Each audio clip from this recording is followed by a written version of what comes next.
Башкортостан занял 14-ю строчку рейтинга открытости регионов России к зеленому курсу. Его составило российское отделение Greenpeace. Позиции определялись на основе ответов региональных властей на вопросы о том, какие зеленые инициативы внедряются в их субъектах. Обсудим тему подробно прямо сейчас в программе интервью в эфире главного телеканала «Республики». Сегодня с нами председатель региональной общественной организации «Зеленая Башкирия» Максим Некрасов. Максим Александрович, здравствуйте. Здравствуйте. Как можете прокомментировать исследование, которое проводило российское отделение Greenpeace, и непосредственно позиции республики?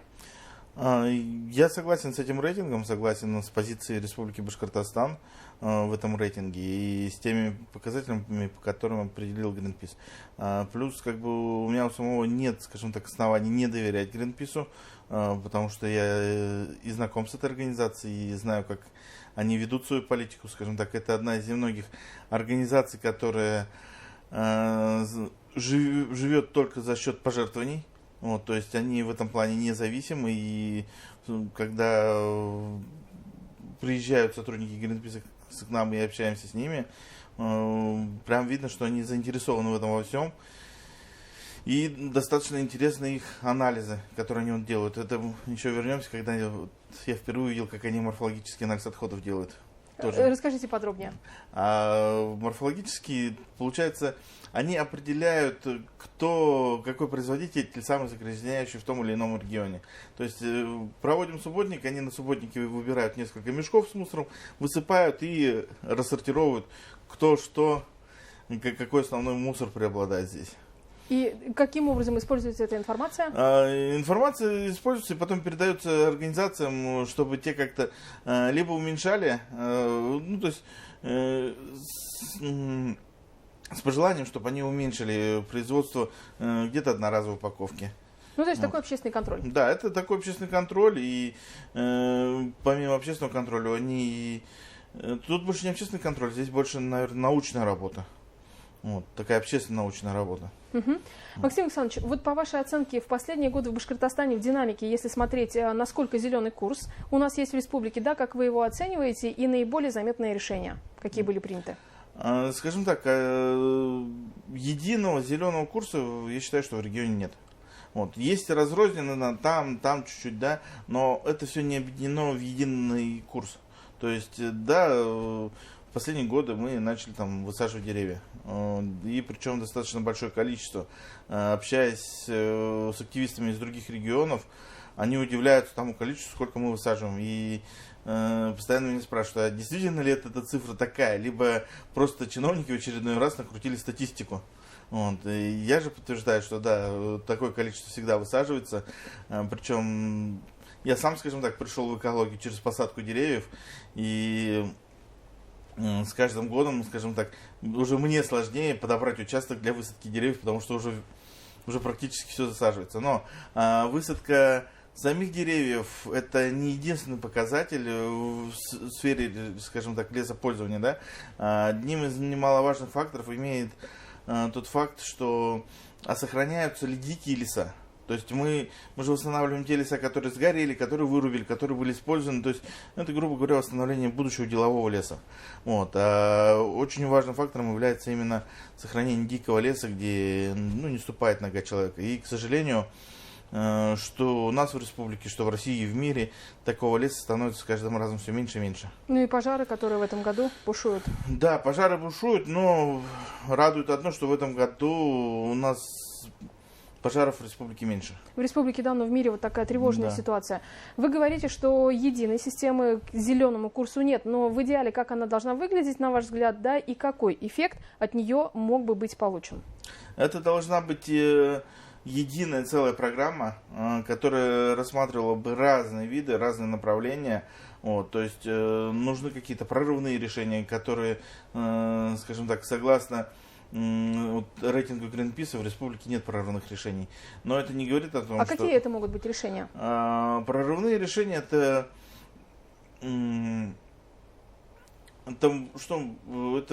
как можно, допустим, как предложение отказаться полностью от углеродных выбросов, то есть сократить как можно до нуля, то есть разработать эту программу. Пока такая программа разработана только в единственном регионе в России, Сахалинской области. Вот. Но у нас шаги к этому делаются. У нас шаги делаются, но нет единой вот этой программы, имеется в виду. То есть, да, потихоньку что-то мы делаем, да, там где-то что-то уменьшаем, увеличиваем контроль. Вот. Если бы такая система существовала, какой эффект от нее мог бы быть? Какой эффект? Если эту система, во-первых, если бы была, и она внедрялась бы, эффект был бы в том, что идет улучшение климатической ситуации. То есть это и сокращение пожаров бы было, лесных пожаров как раз меньше было бы, да. Это в целом бы, скажем так, не повлияло вот на такое жаркое лето, как сейчас, потому что это невозможно там изменить за год, за два, да. То есть это тут нужно, скажем так, не одно десятилетие будет, чтобы выровняться. Но напрямую количество деревьев, оно зависит от температуры воздуха. Ну, надо отдать должное, что на площадке Евразийского научно-образовательного центра создается климатический центр, который как раз будет заниматься в том числе и этими проектами, и будет изучать, каким образом появляются стихийные бедствия, в том числе пожары, наводнения, да, и здесь, опять-таки, первые шаги уже сделаны. Давайте обсудим проекты «Зеленой Башкирии». На чем работаете сейчас, к чему стремитесь? Расскажу вообще изначально, для чего создалась «Зеленая Башкирия». Да? То есть «Зеленая Башкирия» изначально была создана как движение неравнодушных людей к природе. Вот, и это долгое время оставалось просто движением, где-то года до 4, наверное. Потом мы уже оформились как отдельное юридическое лицо. Сколько у вас сторонников?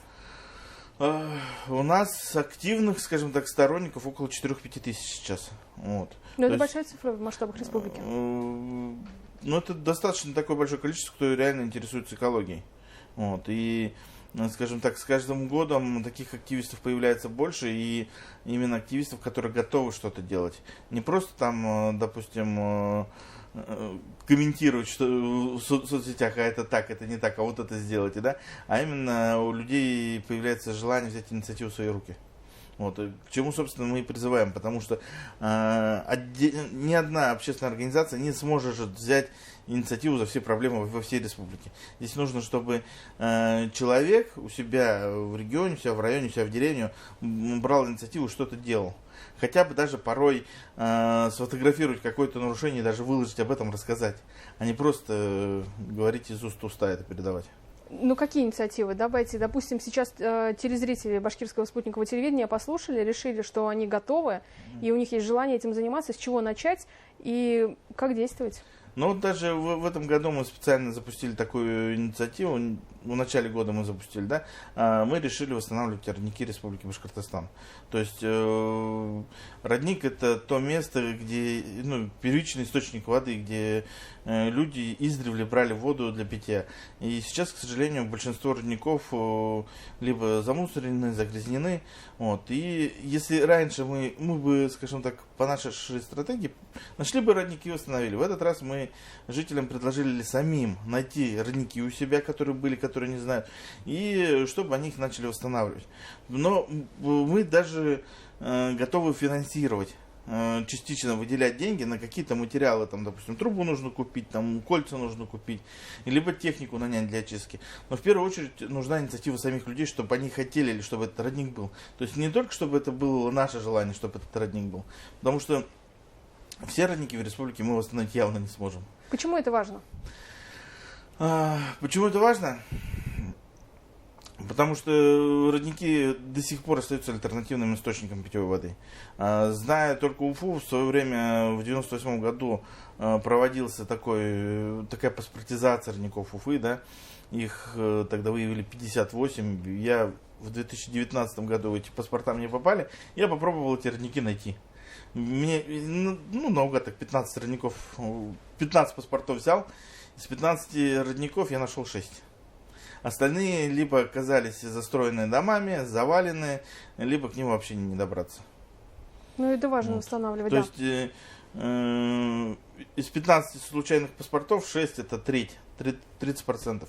Я не прошелся по остальным паспортам, потому что тоже время определенно затрачивает. Но я думаю, что в среднем от 98 года у нас сохранилось процентов 30 родников. Давайте обсудим мусорную реформу. Как вы оцениваете результат на сегодня? В целом, я считаю, что мусорная реформа, она идет достаточно очень медленно, и не только у нас в республике, но и в России в целом. И в каких-то местах я считаю, что она провалена. Вот, Например? Ну, например, в том, что нет достаточной информационного освещения для жителей. То есть, да, вот, расставляются контейнеры для раздельного сбора, но жители порой не знают, а что можно сюда складывать, что нельзя, что является вторсырьем, что не является. Потому что тот же самый стаканчик из-под кофе, вроде он бумажный, но на самом деле это не бумага, и он не перерабатываемый. И это идет в несортируемые отходы. Ну и опять-таки вот мы возвращаемся к вопросу с экологическим образованием. То есть это когда линейка детский сад, школа, университет и далее. Вот по цепочке, как вы оцениваете эту сферу? В детских садах сейчас, скажем так, уже это все налаживается. То есть и в детских садах, и в школах идет экологическая пропаганда, в том числе силами общественников, потому что многие школы уже установили, скажем так, контейнеры для раздельного сбора внутри школы, да. Вот. Но опять-таки встает проблема, что если там в крупных городах, в Уфе, там в Стерлитамаке, можно вывести этот раздельный сбор, то мелкие населенные пункты, наоборот, сталкиваются, а куда собрано вот это вторсырье девать. Потому что, допустим, собирая те же самые батарейки где-нибудь в деревне, то есть неравнодушный там учитель объявил сбор батарейк, они собрали, и они не знают, а куда их деть, потому что ни в районе, ни в ближайшем городе нет.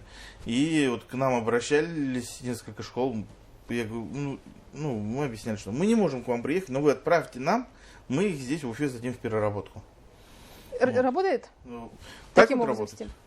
Спасибо вам большое за ваше мнение, Максим Александрович.